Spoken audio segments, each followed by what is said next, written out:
अखेर आज न्यायालयाने वाल्मिक कराड व त्यांच्या गँगच्या विरुद्ध आज आरोप निश्चित केलेले आहेत। दिनांक 9 डिसेंबर 2024 रोजी संतोष देशमुख यांचा कट करून संगनमताने आरोपींनी खून केला आणि त्याचप्रमाणे यातील काही पुरावा नष्ट करण्याचा प्रयत्न केला। याला कारण म्हणजे वाल्मिक कराड याला जी खंडणी जो मागत होता ती खंडणी अबाडा कंपनीकडनं मिळण्यास अडथळा संतोष देशमुख यांनी केला, याकरिता त्यांचा खून करण्यात आला अशा रीतीचा सरकारतर्फे आम्ही आरोप प्रस्तावित केला। न्यायालयाने आरोप त्याप्रमाणे आज निश्चित केले। एकूण सगळ्या आरोपींच्या विरुद्ध आज निश्चित करून त्याची पुढील तारीख आता 8 जानेवारी ही तारीख ठेवलेली आहे। आजही आरोपींतर्फे पुन्हा हे आरोपी निश्चितची सुनावणी लांबणीवर टाकण्याचा प्रयत्न झाला। आरोपींनी या खटल्यामध्ये आतापर्यंत जे D2 ऑपरेशन केलं, ज्याप्रमाणे पाकिस्तानतर्फे K2 operation, K for Kashmir आणि K फॉर खलिस्तान असं केलं जात होतं, त्याचप्रमाणे आरोपींनी देखील या खटल्यात वेळोवेळी वेगवेगळे हातखंडे वापरून D2 operation, D for delay आणि डिरेल, उशीर करणं आणि खटला उलथून टाकण्याचे प्रयत्न होते।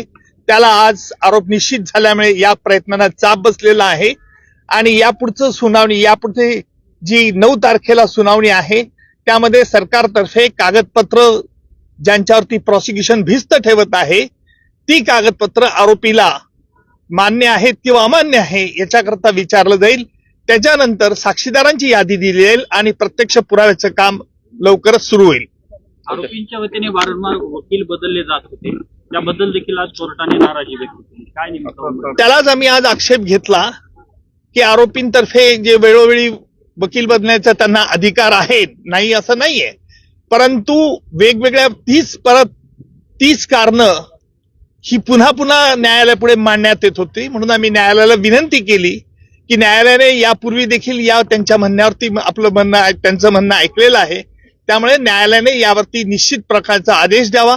त्याप्रमाणे निश्चितपणे आज न्यायालयाने प्रत्येक आरोपीला विचारलं, तुमच्या विरुद्ध हे आरोप ठेवण्यात आलेले आहेत, सगळे आरोप तुरुंगातच होते, आरोपींनी आरोप मान्य नाही असं सांगितलंय आणि न्यायालयाने त्याकरता ते रेकॉर्ड जेलमध्ये पाठवण्यात येईल आणि जेलमधून त्यांची स्वाक्षरी झाल्यानंतर पुन्हा खटल्याच्या कामाकरता सुरुवात होईल। मात्र हे संपूर्ण प्रकरण फास्ट ट्रॅक वरती घेतलं जाईल, फास्ट ट्रॅक वरती चालेल।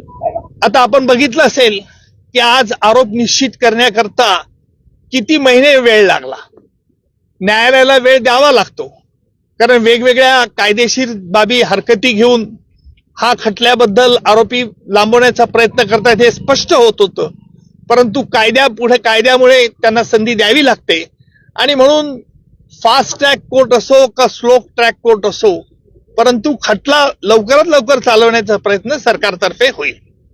मात्र मान्य कोर्टाबरोबरच हायकोर्टामध्ये देखील हे आरोपी गेलेले होते आणि तिथून देखील स्थगिती आणायचा प्रयत्न केला होता, स्टे मिळण्याच्या अनुषंगाने प्रयत्न करत होते। उच्च न्यायालयाने, माझ्या माहितीनुसार उच्च न्यायालयाने आरोपी निश्चितीसाठी कुठेही स्थगिती दिलेली नाही। त्यांनी काल तसा प्रयत्न उच्च न्यायालयात केला, उच्च न्यायालयाने त्यांना तोंडी नकार दिला होता। थँक्यू।